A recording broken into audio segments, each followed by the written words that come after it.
Xin chào các bạn đã quay lại với kênh Cô Ba Bình Dương.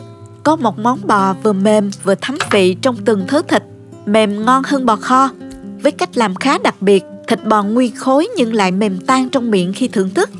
Ăn với bánh mì hay với cơm đều rất tuyệt. Món bò này chắc chắn sẽ chinh phục gia đình bạn. Hôm nay chúng ta cùng tìm hiểu cách làm món ngon này nha. Chúng ta có thể xem những thành phần nguyên liệu chi tiết, hình ảnh nguyên liệu cụ thể để thực hiện món này ở cuối video, hoặc tham khảo những dụng cụ nhà bếp mình hay sử dụng bên dưới phần mô tả của video. Để nấu món này thì mình dùng thịt bắp, thịt vai hoặc là nạm sườn đều ngon. Hôm nay thì mình dùng thịt bắp bò. Loại thịt này có những đường gân bên trong, ăn sẽ hấp dẫn hơn đó các bạn. Mình có 2 cái bắp bò hoa 800g. Mình đã rửa sạch với muối và gừng giã nhuyễn, với một ít rượu trắng nữa cho thơm. Sau đó để thật ráo nước. Rồi bây giờ mình cắt thịt thành miếng to ha. Mình cắt miếng to để khi hầm thịt vẫn giữ được độ ngọt thơm và còn nguyên khối không bị nát. Bắp này mình cắt đôi ra là vừa nè. Tiếp theo thì mình dùng một con dao có mũi nhọn xiên sâu vào thịt khoảng từ 2,5 phân đến 3 cm. Có thể xiên sâu hơn tùy theo độ dày của thịt ha. Sau đó mình nhét tỏi vào bên trong.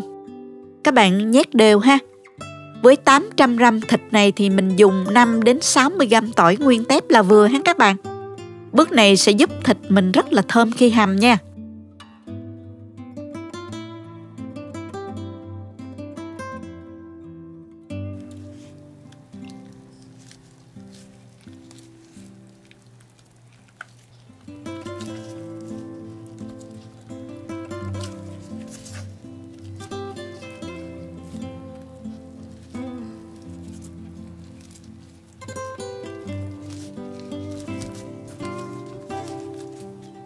Cho qua thố để ướp luôn nè. Với 800g thịt, mình ướp vào đây nửa muỗng cà phê muối, 1 muỗng cà phê bột nêm,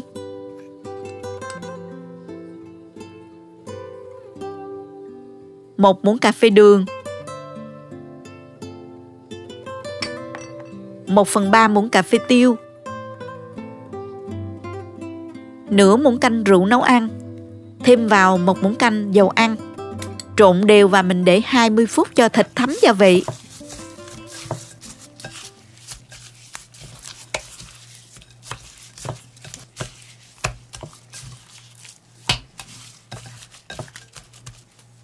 Hành tím và tỏi thì mình băm nhuyễn ra.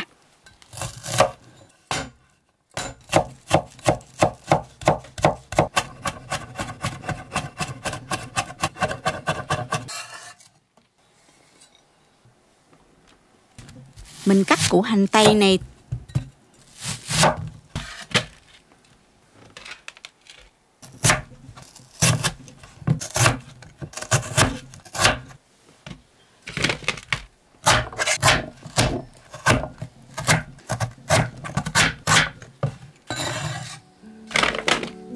cho vào đây một ít dầu ăn.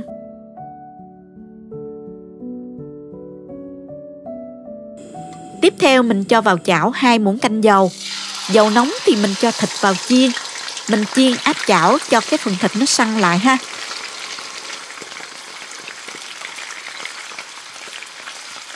Nếu thấy thích cách mình làm, nhớ chia sẻ cho bạn bè cùng xem nha. Nhớ bấm like và đăng ký kênh.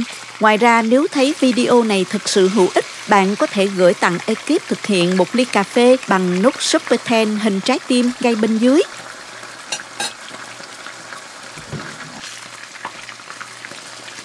Trở mặt và mình chiên cho thịt vàng xém như vậy là được nè. Mình vớt ra và cho vào nồi luôn. Mình sẽ hầm với nồi áp suất điện Instant Pot nha các bạn.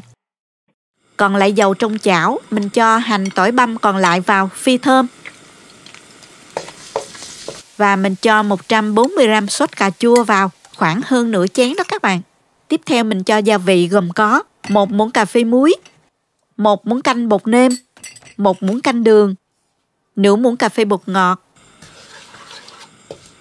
Xào cho cà thơm lên.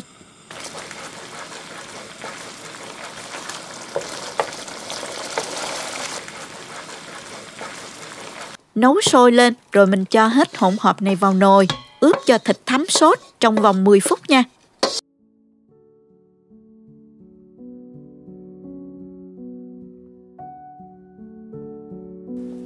Cho vào đây hành tây để hầm chung cho thơm và tạo thêm độ ngọt cho thịt nữa. Cho thêm 3 lá nguyệt quế. Sau đó thì mình cho vào 350ml nước dừa.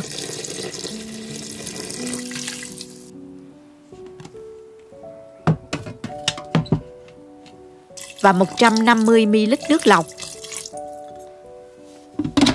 Mình đậy nắp, khóa van về siêu linh, bấm nấu áp suất, thời gian 12 phút nha. Nếu bắp bào lớn hơn thì các bạn có thể để thời gian nhiều hơn ha. Lưu ý các bạn có thể hầm với nồi bình thường 1 tiếng rưỡi đến 1 tiếng 40 phút là thịt mềm. Lượng nước sốt phải nhiều hơn so với nồi áp suất để trừ hao lượng nước bị bay hơi, vì nồi áp suất khi nấu hầu như lượng nước được giữ lại. Hết thời gian nấu thì các bạn cứ để thịt y trong nồi thêm khoảng 30 đến 40 phút nữa để ủ. Nồi sẽ từ từ xả áp suất và sau đó mình mở nắp chứ không cần ép xả van ha.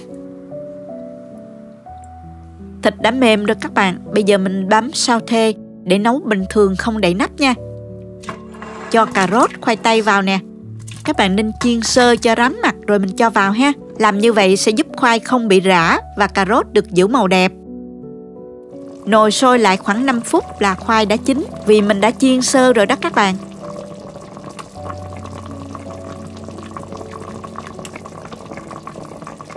Pha bột năng với nước hòa tan và mình cho từng muỗng vào nước lèo nha. Khuấy đều cho bột chín. Nước nó có độ sánh nhẹ là được. Mình thử lại nè. Rất là vừa luôn. Tuy nhiên các bạn có thể điều chỉnh theo khẩu vị gia đình ha. Như vậy mình đã hoàn thành xong món bò hầm kiểu mới. Thành phẩm rất thơm ngon.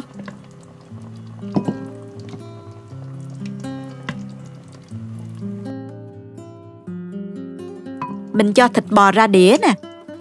Thêm khoai tây, cà rốt. Rưới nước sốt vào, rắc tiêu cho thơm. Trang trí thêm nhánh ngò nữa, nhìn có hấp dẫn không nè.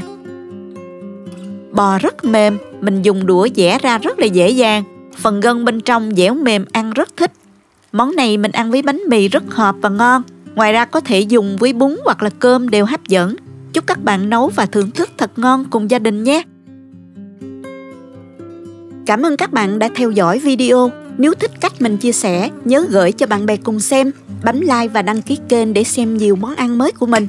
Nếu thấy video thực sự hữu ích, bạn có thể gửi tặng ekip thực hiện một ly cà phê bằng nút Super Thanks hình trái tim ngay bên dưới video. Các bạn cũng có thể truy cập website cobabinhdương.com để xem công thức nấu ăn dưới dạng bài viết. Chào tạm biệt và hẹn gặp lại các bạn trong video kỳ tới nha.